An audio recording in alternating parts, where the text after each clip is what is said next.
안녕하세요. 반갑습니다. 도마라TV의 한도 대표입니다. 오늘은요, 최근에 미국하고 유럽 배터리 제조사들이 짐 싸들고 한국에 오는 이유에 대해서 한번 알아보도록 하겠고요. 그리고 국내에 어떤 업체들이 수혜를 받을 수 있는지, 중장기적인 측면에서 수혜를 받을 수 있는지 한번 알아보도록 하겠습니다. 미국, 유럽 배터리 제조사들이 한국을 찾는 이유가 나오고 있죠. 최근에 노스볼트라든가 얼마 전에 애플도 극비리에 한국을 방문한 적이 있고요. 연이어서 이제 한국을 계속 방문을 하고 있습니다. 이 노스볼트라든가 이런 이제 배터리를 신규로 진출하는 기업들 아무래도 중국보다는 한국을 더 선호할 수밖에 없다. 특히 최근에 뭐 중국의 CATL이 1위를 차지를 하고 있습니다만은 그거는 이제 중국 제품들에 많이 탑재가 되기 때문에 나타나는 현상이다라고 봐야 될 것 같고, 중국의 지역을 제외하고 봤을 때는 한국이 압도적인 리다 이렇게 이해를 하셔야 되겠습니다. 그만큼 이제 우리나라의 2차 전지 배터리 기술이 뛰어나다라고 봐야 될 것 같고요. 그렇기 때문에 이런 유럽이라든가 이런 이제 배터리를 진출하려고 하는 기업들이 한국에 계속 방문을 하고 있습니다. 소재라든가 특히 장비 쪽을 보게 되면 한국의 이 장비들을 그대로 갖다 쓰는 게 훨씬 더 유리할 것이다 라고 봐야 될 것 같아요. 그래서 앞으로 이제 장비 업체들을 좀 잘 봐야 될 것 같은데, 최근에 이제 뭐 완성차 업체들이 배터리 내재화를 부르짖고 있는 상황입니다. 하지만 실제로는 뭐 불가능에 가깝다라고 판단이 되고 있죠. 왜냐하면 기술적인 측면도 그렇고요. 일단 수익성. 만약에 폭스바겐이 배터리를 만들어서 다른 기업에 탑재를 하겠다 쉽지 않겠죠. 그러면 대량 양산, 규모의 경제가 필요한 상황에서 자기 것만 만들어서 과연 이 수익성을 맡겠냐는 거죠. 거기에다가 지금 2차 전지에 대한 특허 기술들이 많이 있을 겁니다. 그걸 우회해서 만드는 것 자체가 굉장히 어려울 것이다라고 보시면 될 것 같죠. 그래서 뭐 아무래도 최근에 테슬라도 뭐 내재화를 부르짖고 있고, 폭스바겐도 내재화를 부르짖고 있는 상황이고, 현대차도 내재화를 부르짖고 있는 상황이고, 그리고 GM 같은 경우도 내재화를 목표로 하고 있습니다. 그런데 실상은 쉽지 않다. 그럼에도 불구하고 그렇게 얘기하는 것은 아무래도 배터리 기업에 대한 엄포가 아니겠느냐라고 제 생각이 들고 있는 상황입니다. 그래서 그럼 완성차 업체들이 이 배터리 가격을 좀 낮출 수는 없겠고, 그러면 배터리 업체들이 버는 거를 일부 가져오면 되는 겁니다. 그래서 바로 합작법인을 설립하게 되는 거죠. 최근에 GM은 LG와 합작법인을 설립을 했고요. 도요타는 뭐 아시다시피 같은 나라에 있는 파나소닉과 합작법인을 설립을 하고 있습니다. 그리고 폭스바겐 같은 경우는 노스볼트와 또 합작법인을 설립을 했고요. 베이징 자동차 중국의 SK이노베이션과 합작법인을 설립했습니다. 그리고 지리 자동차는 CATL 중국 기업이죠. 합작법을 설립했고, 유일하게 이제 내재화를 한 기업이 바로 BYD입니다. 배터리도 하고 있고 전기차도 만들고 있는 유일한 그런 업체라고 보시면 될 것 같습니다. 자, 그러면 배터리에 대한 장비 수요, 국내에도 있겠지만 향후에 이렇게 이제 많은 기업들이 한국을 방문한다는 소리는 뭐냐면, 배터리 만드는 장비라던가 이런 것들도 국산 제품을 수주할 가능성이 높다라고 판단하셔야 될 것 같죠. 얼마 전에 뭐 2년 전인가요? 테슬라가 바로 이 대보 마그네틱의 탈철기를 구입해 간 것도 그런 하나의 이유라고 보시면 될 것 같습니다. 자, 그럼 이제 우리 이제 오늘은 이번 방송에서는 우리가 이제 배터리를 하게 되면 얼마 전에 저희가 양극재에 대해서 한번 알려드렸고, 그 다음에 이제 배터리를 넣어서 이제 전극 공정이 필요할 겁니다. 그래서 오늘은 이제 전극 공정에 대한 그런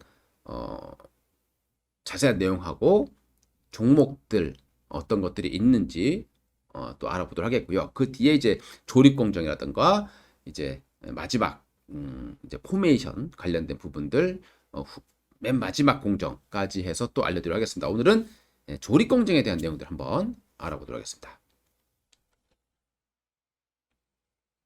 우리가 지난 완전 정보 시간에서 2차 전지의 양극재 관련된 정보를 좀 올려드렸습니다. 뭐 투자에 참고하시면 될 것 같고요. 오늘은 이제 그 다음 이제 양극재를 만들고 났을 때 우리가 어떤 과정이 만들어지고 거기에 어떤 종목들이 있는지 한번 알아보도록 하겠습니다. 자, 그 전에 우리가 이제 봐야 될 부분들이 이제 2차 전지 관련된 부분들이 어떤 뉴스가 있는지 한번 좀 최근 뉴스를 한번 또 몇 개 보도록 하겠습니다. LG에너솔루션 얼마 전에 뭐 LG에너솔루션이 배터리 때문에 리콜을 당했습니다. 그래서 LG화학 같은 경우 주가는 좀 크게 내려가 있는 그런 상황이고요. 단기간에 쉽게 올라올 수 없는 그런 악재로 일단 판단은 되고 있습니다. 그럼에도 불구하고 2차 전지가 줄어들거나 투자가 뭐 이런 일은 없을 거다라고 보시면 될 것 같고요. LG에너솔루션 같은 경우 이제 미국 배터리의 셀 공장 추가 건설을 좀 얘기하고 있는 상황이고요. 포드 같은 경우는 SK 아이테크놀로지와 또 합작법인을 설립해서 유럽까지 지금 확장을 할 생각을 하고 있습니다. 그리고 리비안이라는 또 전기차 업체가 텍사스에 연간 20만 대 규모 또 전기차 공장 건설을 한다라고 얘기했고요. 최근에 이제 삼성 SDI가 바로 여기를 지금 공략하고 있다라고 보시면 되겠습니다. 그리고 애플도 역시 전기차를 이제 곧 이제 만들기 위해서 한국에 또 비밀리에 방한했던 그런 내용도 있었고요. 테슬라 같은 경우는 또 배터리 셀을 재활용해서 할 것이다 라는 또 내용도 발표가 되고 있는 그런 과정이고요. 그래서 폐배터리 관련 종목들도 최근에 주가 흐름이 좀 비교적 시장 대비해서는 좋은 그런 모습들을 보여주고 있습니다. 그리고 바이든의 행정명령, 뭐 2030년까지 미국의 신차를 만들어낼 때 절반 정도를 이제 친환경차로 만들어낸다라고 얘기했고요. 그리고 ESS용 배터리 수요도 역시 만만치 않습니다. 2025년까지 작년 대비 7배 정도 성장하는 그런 이제 전망치가 발표되고 있는 상황이고요.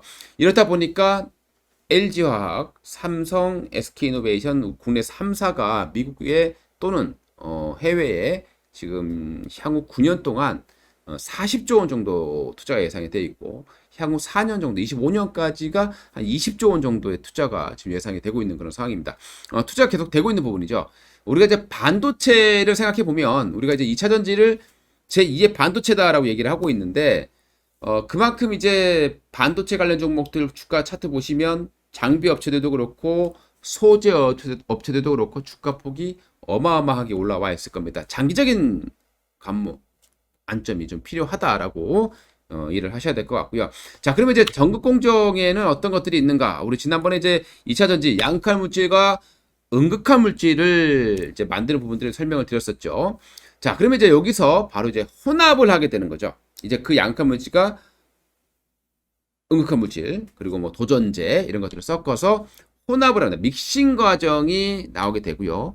그 다음에 이걸 이제 코팅을 하는 작업이 펼쳐집니다. 그리고 이걸 얇게 눌러서 이제 아변하는 과정이고요. 그 다음에 슬리팅 역시 이제 얇게 이제 잘라내는 전극 자체를 이제 잘라내는 그 다음에 이제 건조를 하는 그런 과정이 만들어지게 됩니다. 그럼 공정에 보게 되면 2차 전지 타입별로 이 공정이 조금씩 달라집니다. 그래서 우리 원통형이 있고 그리고 각형이 있습니다.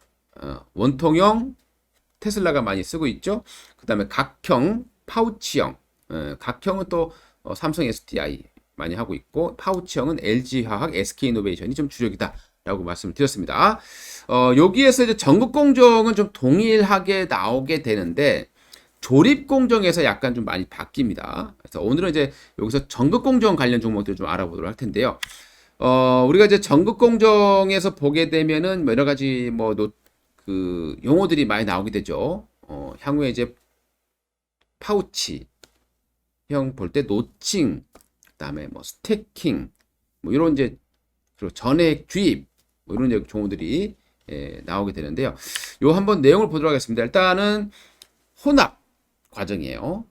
활 물질, 양극할 물질, 음극할 물질. 여기에 도전제랑 바인더, 용매를 섞어서 하나의 슬러리를 만드는 거죠. 슬러리라고 하는 것은 이제 뭐 우리가 약간 좀 고무차력 비슷한 뭐 그런 느낌 아니겠느냐라고 봐야 될 것 같습니다. 여기에 이제 믹싱할 때 장비가 필요하겠죠. 믹싱할 때 이런 장비들, 뭐 슬로우 믹스, 뭐 바인더 믹스, 뭐 여러 가지 장비들이 필요할 거예요. 메인 믹싱, 그리고 이제 슬러리 저장 탱크 이런 것들을 만드는 기업, 어, 믹싱 장비 업체로서 최초로 상장한 기업이 바로 TSI라는 업체가 있습니다. 여기 이제 믹싱 기계다라고 이해를 해주시면 될 것 같아요. TSI 같은 경우 이제 주력 사업이 삼성 SDI 그리고 LG 화학 쪽에 공급을 하고 있고요. 턴키 방식의 수주입니다. 턴키라는 것은 뭐 갖다 주면 키만 돌리면 작동할 수 있게끔 만들어주는 게 바로 턴키 방식이다라고 보시면 되겠고요. 턴키 수주를 많이 하고 있는데 분체 공급, 그리고 선 분산, 그리고 메인 믹싱, 그리고 저장 및 이송, 이런 장비들을 만들어내고 있죠. 코로나 믹서, 뭐 스토리지 탱크 이런 것들을 이제 바로 TSI라는 업체가 만들고 있다라고 보시면 되겠습니다. 아무래도 이쪽도 2차 전지가 계속 성장한다라면 투자가 계속 되겠죠. 그러면 또 수혜를 받을 수 있습니다. 자, 그동안에 우리가 2차 전지 하면요, 소재 업체들이 많이 폭등했습니다. 그 이유는 지금 소재 업체가 폭등한 이유는 LG화학도 그렇고 SK이노베이션, 그리고 삼성 SDI 이런 기업들이 증설을 하기 시작했던 게 2017년부터예요. 그게 이제 완공이 됐으니까 그만큼 캐파가 커진 거고, 그에 따라서 양극할 물질이라든가 응극할 물질 뭐 이런 전고체들이 많이 성장해서 왔었고, 그리고 여기에서 또다시 한 단계 더 추가 투자를 하게 되는 거죠. 그래서 다시 또 장비 업체들이 움직일 수 있다는 거 명심을 좀 하셔야 될 것 같습니다. 여기서 대보마그네틱이라는 종목이 나오게 되죠. 여기서 이제 슬러리를 만들었잖아요. 슬러리를 만들게 되면 여기에 이제 습식이 되는, 슬러리를 만들게 되면 이게 습식이 되는 거죠.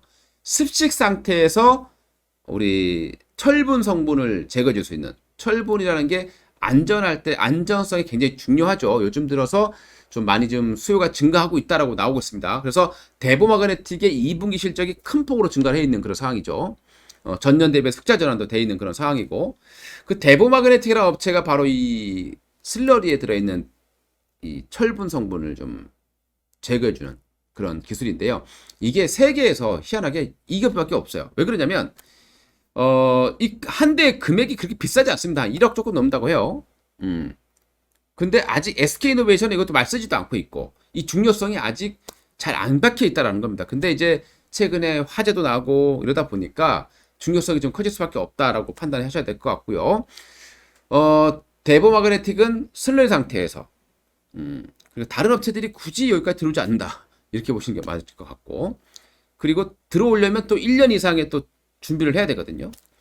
그리고 건식 탈철기는 일본 업체하고 대보마그네틱이 양분하고 있는데 거의 독식한다 보셔도 될 것 같아요. 이 탈철기 부분은 거의 뭐 대보마그네틱이 하고 있다. 그리고 테슬라도 이 업체에 수주를 했었던 적이 있었다는 말씀을 드렸고요. 최근에는 이 대보마그네틱이 이 기술을 이용을 해서 소재 인가공 사업에 지금 진출했어요. 올해 이제 완공을 했고, 또 추가적인 증설을 또 하고 있다는 겁니다. 그만큼 이 소재 인가공 쪽이 어디냐, 바로 리튬에 들어가는 수산화 리튬, 리튬 중에서도 수산화 리튬 가공 사업을 바로 이 업체에 진출하고 있는 그런 과정이고요. 뭐 에코프로라던가 뭐 에코프로 BM, LNF 뭐 이런 기업들이 아무래도 고객사가 될 가능성이 높다라고 보시면 될 것 같습니다. 자, 그 다음에 이제 단계가 코팅, 그리고 또 말리는 거죠. 집전체는 알루미늄하고 음극재는 구리가 있다라고 말씀드렸죠. 이 집전체상의 전극 슬러리를 갖다가 일정 두께로 코팅하고 그걸 말리는 과정이다라고 해주시면 될 것 같습니다. 이 업체로서 유명한 업체는 이제 CIS라는 기업이 나오게 되죠. CIS라는 업체는 이 중에서도 최근에 이제 전고체 전지 요 사업에 본격적으로 지금 진출을 해서 성과를 내고 있는 그런 과정이었습니다. 이 CIS 주력 사업 보게 되면 뭐 코팅만 있는 건 아니에요. 코팅 있죠. 그리고 클렌더링인가요? 극판의 밀도를 치밀화시키는 그런 장비고요. 그다음에 라미네이팅이라는 게 있습니다. 뭐 라미네이팅은 뭐 용어가 비슷한 그런 내용일 거예요. 그다음에 슬리팅, 우리 셀을 원하는 폭으로 잘라내는 그런 기계 4개를 이 업체가 공급을 하고 있다라고 보시면 될 것 같습니다. 자, 그래서 이제 CIS도 실적이 굉장히 좋게 나오고 있는 과정이고요. 그 다음 단계가 바로 이제 아변이라 했죠. 아변. 롤로 압력을 가해서 전극의 두께를 줄이는 겁니다. 이걸 두께를 줄일 수 있는 게 얇게 만들수록 좋은 기술이 되겠죠. 에너지의 밀도를 높이는 그런 공정이다라고 이해해 주시면 되겠습니다.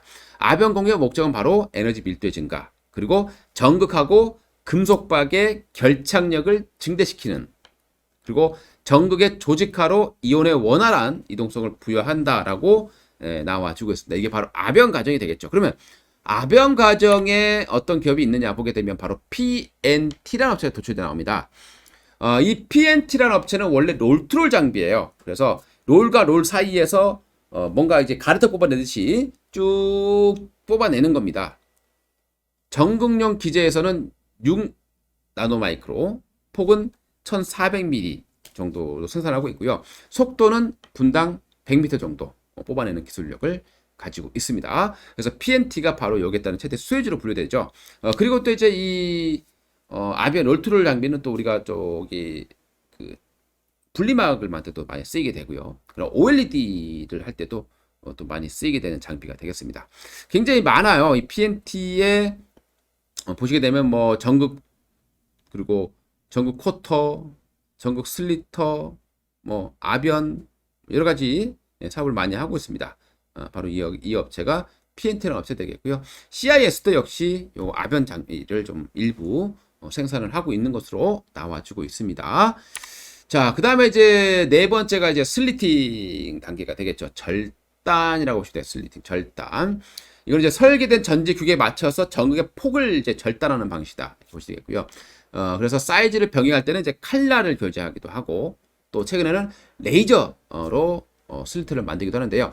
이 레이저 슬리팅 기계는 바로 NS라는 종목이 하고 있고요. CIS, 그리고 DENT 역시도 이 장비를 공급하고 있습니다. 화면에 보시게 되면 이렇게 전극을 이렇게 잘라내는 것들이 이제 보이실 거예요. 이런 작업이 필요하다라는 거죠. 자, 그 다음에 이제 진공 건조를 하게 됩니다. 건조해야 되죠. 말려야 됩니다. 절단 후 그 전극판을 이제 장기간에 이제 걸쳐서 건조를 하는 방법이고요. 수분을 제거하는 그런 공정이라고 보시면 되겠습니다. 우리가 이제 여기서는 아니지만 향후에 이제 나오겠지만 원방테크, 예전에 얼마 전에 제가 많이 강조 드렸었죠. 원방테크 바로 드라이룸, 드라이룸의 최강자다. 요거는 이제 패키징 공정이 많이 이제 사용하게 되는데, 패키징 할 때는 이 드라이룸 안에서 보통 많이 하게 된다고 합니다. 그리고 이제 CIS 역시 진공 건조 방식의 어떤 기술력을 가지고 있다라고 나와주고 있고요. 자, 이렇게 이제 이런 과정을 거칩니다. 자, 그리고 나서 이제 바로 이제 패키징 단계로 넘어가게 되겠죠. 이제 패키징 할 때는 또 어떤 장비가 있고, 어떤 공정이 있고, 어떤 기업들이 있는지, 그리고 그 마지막 단계로 활성화 단계에서는 어떤 기업들이 있는지 또 다음 시간에 또 제작해서 올려드리도록 하겠습니다. 도움 되셨다면요, 좋아요, 구독 한 번씩 꼭 눌러주시기 바라겠습니다. 감사합니다.